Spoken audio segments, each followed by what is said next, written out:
Wa aqimus shalah. Hei manusia, kalian sholat. Kita bertanya kepada Allah, ya Allah, kenapa kami sholat? Maka dijawab oleh Allah, inilah fungsi utama penciptaanmu saat hadir di muka bumi. Wa ma khalaqtul jinna wal insa illa liya'budun. Hei, kamu kan punya perjanjian dengan saya. Kamu tidak beraktivitas di bumi kecuali menyembah saya. Kamu ibadah. Karena itu ketika kamu sampai di bumi, kamu harus buktikan bahwa kamu itu beribadah kepadaku. Maka diturunkanlah oleh Allah kewajiban untuk ibadah. Jadi kalau ada orang-orang yang turun ke bumi jadi manusia dan dia tidak mau beribadah kepada Allah, maka akibatnya, mohon maaf, itu tanda pertama dia sedang tidak berkomitmen dan melanggar ketentuan dengan Allah Subhanahu wa taala. Perhatikan ketentuannya. Kata Allah, "Hei, saya ciptakan kamu untuk ibadah." Siap? Siap ya Allah. Bahkan ada perjanjian di Quran surah ke-7 ayat 172. Wa idz akhadha rabbuka min bani Adam min zuhurihim dzurriyyatahum wa asyhadahum ala anfusihim alastu birabbikum. Kata Allah, hei ingat, kamu sebelum lahir ke bumi, kita bikin perjanjian. Saya akan berikan semua kebutuhan kamu. Sakit saya sembuhkan. Maaf kalau kamu salah, saya maafkan. Ampunan kalau kamu dosa, saya ampuni. Butuh rizki, saya berikan. Punya masalah, saya tuntaskan. Punya kesulitan, saya mudahkan. Sepakat? Sepakat ya Allah. Cuma syaratnya satu. Saat kamu nanti terlahir ke muka bumi, kamu harus menyembah saya. Alastu bi rabbikum. Siaplah engkau menjadikan saya sebagai Tuhan yang layak disembah. Maka kita mengatakan bala syahidna. Kita sepakat ya Allah. Kami siap menjadikan engkau sebagai Tuhan. Nanti kalau kami lahir, kami akan sembah engkau.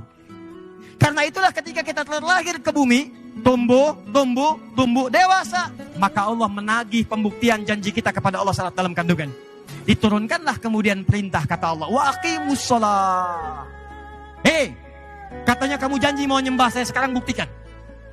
Jangan-jangan kamu sibuk cari dunia, kerja lagi, tapi kamu lupa tugas yang kedua, bahwa kamu harus beribadah kepada saya. Karena itulah Bapak dan Ibu sekalian, tidak pernah ada manusia tinggal di bumi, silahkan cek, kecuali semuanya diberikan tugas oleh Allah untuk menyembahnya, untuk beribadah.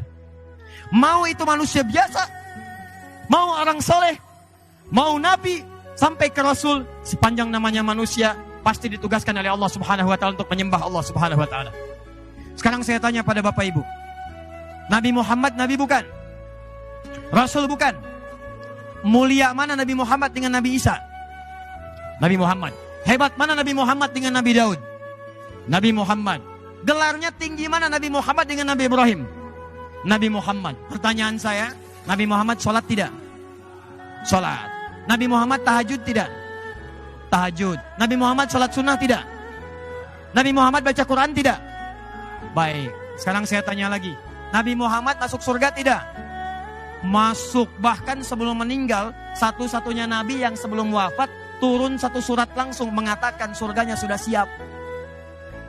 Tuh lihat, Nabi Muhammad SAW satu-satunya Nabi dan Rasul yang sebelum wafat turun satu surat mengatakan surganya sudah siap.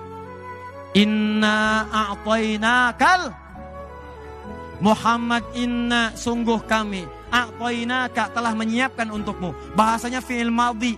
Fi'il madhi itu sesuatu yang menunjukkan telah selesai, siap, tuntas, pasti. Inna a'tainaka, kalimat Qur'annya bukan inna nu'ti, tapi inna a'taina, kami telah siapkan untukmu al-kautsar, semua kenikmatan terbaik di surga. Tapi apakah ketika dijamin masuk surga selesai? Tidak. Muhammad, kami telah jamin untukmu surga, sudah nikmat semuanya, tanpa hisab, kamu akan masuk ke dalamnya. Tapi ayatnya tidak berhenti di situ. Perhatikan kalimatnya.